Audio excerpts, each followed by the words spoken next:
Power star Pawan Kalyan ఎప్పుడు ఎలా ప్రవర్తిస్తాడో ఎవ్వరూ ఊహించలేరు. అలాంటి ఊహకందని పని ఒకటి చేసి అందర్నీ ఆశ్చర్యపరిచాడు పవన్. బేసిక్గా మెగా హీరోలందరూ తమ ఆడియో ఫంక్షన్స్కి పవన్ కళ్యాణ్ రావాలని కోరుకుంటారు. పవన్ కళ్యాణ్ వస్తున్నాడు అనే ప్రచారం ఫంక్షన్ స్టార్ట్ అయ్యే ముందు వరకు జరుగుతుంది. తీరా ఫంక్షన్ స్టార్ట్ అయ్యాక మాత్రం పవన్ ఎక్కడా కనిపించడు. ఇలాంటి వేడుకలకు రావడానికి పవన్ పెద్దగా ఆసక్తి చూపించడు. పవన్ కళ్యాణ్ ప్రస్తుతం త్రివిక్రమ్ తెరకెక్కిస్తున్న సినిమా షూటింగ్లో రోజుకి 12 గంటలు కష్టపడుతూ బిజీగా ఉన్నాడు. ఇంత బిజీలోనూ ఆయన రీసెంట్గా ఒక ఫంక్షన్కి హాజరయ్యాడు.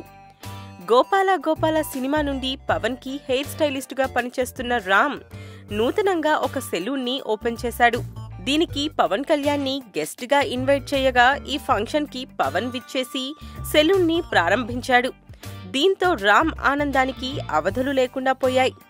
పవన్ ఖాళీగా ఉన్న మెగా వేడుకలకు మాత్రం హాజరు కాడు. ఒకప్పుడు పవన్ రాక కోసం చిరు కూడా ఎదురు చూసి నిరాశ చెందాడు.